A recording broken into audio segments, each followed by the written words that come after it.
On set is Karen Diaz, the political analyst, just to my right here, and on my far right is Frederick Okangwa. I earlier mentioned their names. He is the Secretary General of Third Way Alliance of Kenya. Dr. Kiro Okot, of course, is the party leader. Gentlemen, welcome. We have had this last week, the statement made by CJ David Maraga saying that the budget cut is going to have consequences and is going to heavily impact the welfare of the entire judiciary. Of course, he mentioned the projects that are ongoing and are likely to be stalled, and also the issue of the World Bank, which whose contract has expired and cannot carry out any projects pertaining the development of the judiciary. What do you think is the consequence in the long run? And looking at it from another perspective too, Kerry, I'll start with you. Is it an intent to cripple the independence of the judiciary, which is an independent arm of the government, a third arm that plays a crucial role in the interpretation of the laws and the Constitution? Thank you very much, Ayub, and good morning, viewers. I want to start the debate by just saying that the issue is before court, so we are going to tread a very thin line between debating it objectively and the risk of going sub judice. On 14th May this year, lawyers in Eldoret closed the gates to the courts, and they were protesting lack of judges. There are 200,000 cases that are pending in courts around Eldoret, and those lawyers closed the gates just to raise awareness that they do not have enough judges to listen to the 200 plus thousand cases. Remember, Eldoret is a station that attracts many cases from Kitale, Lodwar, Bomet, Nandi. All those areas go to Eldoret for cases in the High Court. And so when there is a lack of staff because of the judiciary is underfunded, people will suffer. And I would like to remind Parliament that the Chapter 12 of our Constitution, Article 201, Article D, provides that public finances should be managed in a manner that is prudent and is equitable.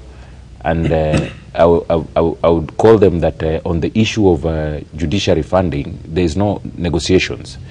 You cannot give the judiciary 12 billion and give NYS 20 billion. You cannot give the judiciary 12 billion and go ahead and give over 250 billion to the office of the president, which includes 20 million for snacks and entertainment for guests. This is absolute mismanagement of public finances against and it runs contrary to Article 201 Article D.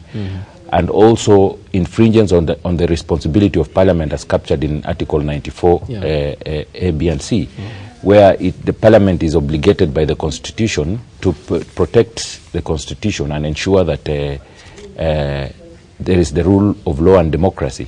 And therefore, the rule of law and democracy means that even when the judiciary sometimes makes rulings that infringes on Parliament, Parliament should know that as a democratic country and as a country that is observant to the rule of law, that there's an occasion where there's going to be conflict, and the best way is not to revenge, but to seek to find consensus on sensitive issues. And I will also invite Parliament to look at Kenyans straight in the face and tell us how they expect, like for example now, there are 93 cases pending in the High Court, full petition cases, which should end in the next 6 months. And just in line with that, Gatundu South Member of Parliament, Moses Kura, who sits in the National Assembly Budget Committee, said that we will look into the matter, but this is what he said pertaining David Maraga, that I quote him, Maraga is repeating what he sought, meaning the consequence of what he did or his actions.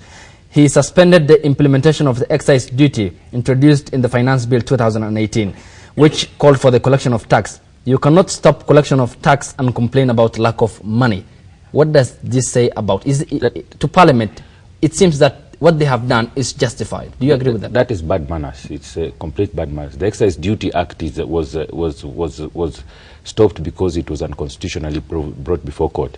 And even if you look at it properly, the basic aspect of public participation that is captured under the Constitution was not put into consideration when the bill was being presented before Parliament and when it was debated and approved. And as Moses Kuria does that, remember, the judiciary under the Constitution is now operating under very strict timelines. You have a Constitution that demands that the dispensation of justice must be expeditious and just. And the expeditions means that the judiciary has to be well resourced. You remember, and that includes the Judiciary Fund, which is created under Article 173 of the Constitution, which under subsection 3C calls for the adequate funds to a level for the financial autonomy of the judiciary to carry out its functions.